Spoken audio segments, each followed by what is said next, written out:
Let's talk about money. Because I don't like spending it on things I don't need. I am frugal. And I've always been that way, regardless of my income. Right now we're cruising around Siem Reap, Cambodia in a tuk-tuk. In early 2015, I left my teaching English job in South Korea to travel full-time. And every year since then, my income has steadily increased. Especially over the last 6 months, since I started utilizing YouTube and Facebook ads, I'm going to make well over 6 figures this year. I'm not telling you this to brag, but rather, I want you to know that no matter how much money my bank account shows, I will still eat street food. The chicken is so soft it literally melts in your mouth. I will still sleep in budget hotels. The cheapest private room I found online last night in Dubai, 38 bucks. And book the cheapest flights I can find. I will still take the metro over a taxi.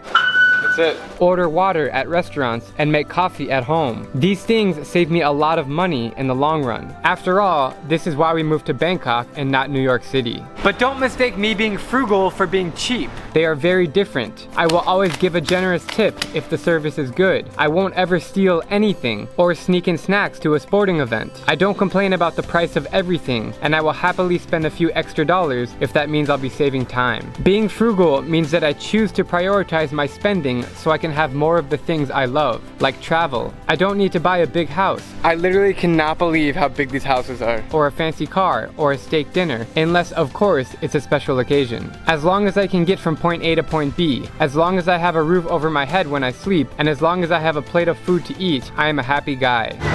One of my role models is Warren Buffett. He's one of the most successful investors with a net worth of $84 billion.